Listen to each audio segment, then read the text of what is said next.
not the least, we have International School of Pakistan, Khaitan, performing for us. So please welcome with a round of applause Mr.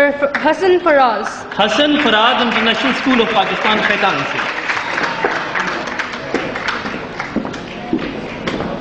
نحمدہ ونصلی علی رسولہ الکریم، اما بعد، فاعوذ باللہ من الشیطان الرجیم، بسم اللہ الرحمن الرحیم.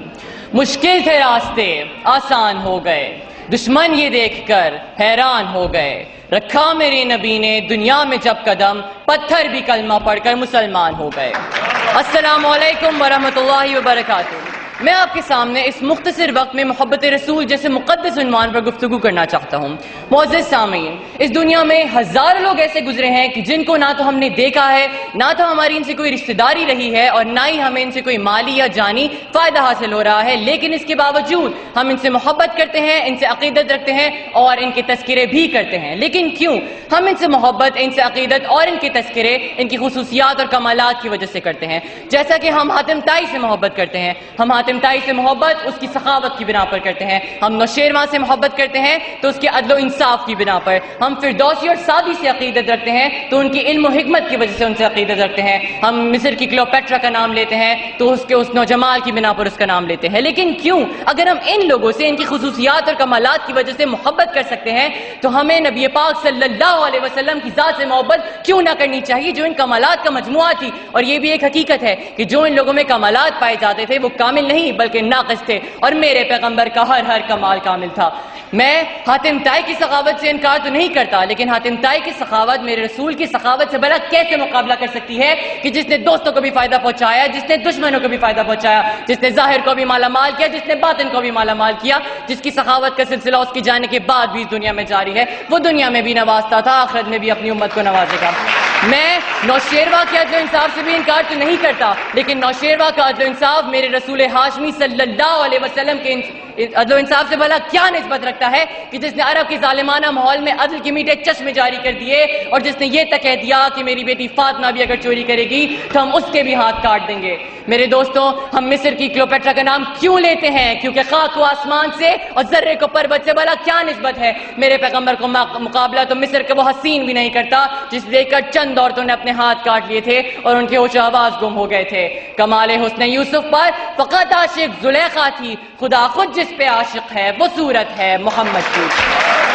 آج دنیا والے کسی کی ذہانت پر ناز کرتے ہیں تو کسی کی دیانت پر ناز کرتے ہیں، کسی کے حسن پر ناز کرتے ہیں تو کسی کی سخاوت پر ناز کرتے ہیں، کسی کی دولت پر ناز کرتے ہیں تو کسی کے اثار پر ناز کرتے ہیں.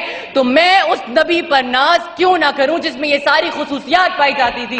میرے نبی کے اندر صداقت تھی جس سے ابو بکر صدیق بن گئے، میرے نبی کے اندر عدالت تھی جس سے عمر فاروق عادل بن گئے، میرے نبی کے اندر سخاوت تھی جس سے عثمان غنی سخی بن گئے، میرا نبی بہادر تھا جس سے علی شیر خدا بن گئے. میں اس سے آگے بڑھ کر کہنا چاہوں گا کہ میرے نبی کے اندر، میرے پیغمبر کے اندر رب کائنات نے ہر وہ کمال رکھ دیا تھا جو آدم علیہ السلام سے لے کر عیسیٰ علیہ السلام تک تمام انبیاء میں فردن پایا جاتا تھا. میرے نبی کے اندر آدم کا خلق تھا، نوح کی تبلیغ تھی، ابراہیم کا عمل و توحید تھا، اسماعیل کا ایثار تھا، موسیٰ کا جلال تھا، ہارون کا جمال تھا، یوسف کا حسن تھا، یحییٰ کی پاک دامنی تھی. رب کائنات نے میرے نبی میں ہر وہ کمال رکھ دیا تھا. میں کہتا ہوں جسے حضرت محمد صلی اللہ علیہ وسلم سے محبت نہیں، اسے پاک دامنی سے محبت نہیں، اسے صداقت سے محبت نہیں، اسے شرافت سے محبت نہیں، اسے عجز و انکساری سے محبت نہیں، اور جسے اخلاقیات سے محبت نہیں اسے انسانیت سے محبت نہیں، اور جسے انسانیت سے محبت نہیں وہ انسان نہیں، وحشی درندہ ہے. بلکہ میں تو سمجھتا ہوں ایسے دل والے انسان میں دل نہیں پتھر کا ٹکڑا ہے. اور جس انسان کے دل میں الفت رسول کی لگن نہیں، نبی کریم کی الفت کا جذبہ نہیں، ایسے دل والا انسان فاسق تو ہو سکتا ہے، فاجر تو ہو سکتا ہے، منافق تو ہو سکتا ہے، کافر تو ہو سکتا ہے، لیکن ایسے دل والا انسان مومن و مسلمان نہیں ہو سکتا. میرے دوستوں، مومن و مسلمان نہیں ہو سکتا. میرے نبی نے فرما دیا لا یؤمن احدکم حتی اکون احب الیہ من والدی و ولدی والناس اجمعین. تم میں سے کوئی شخص اس وقت تک ایماندار نہیں ہو سکتا جب تک کہ میں اسے اس کی اولاد سے زیادہ، اس کے والدین سے زیادہ اور سب سے زیادہ محبوب نہ ہو جاؤں. تو آئیے اپنے گریبانوں میں جھانک کے دیکھتے ہیں کہ کہیں ہمارے دلوں میں اپنے والدین کے لیے، اپنی اولاد کے لیے، اپنے عزیز و اقارب کے لیے اور اس دنیا کے لیے ان سے زیادہ محبت تو نہیں، اور اگر ہے تو اس کا مطلب افسوس کے ساتھ میرے دوستوں ہمارے ایمان کو خطرہ ہے.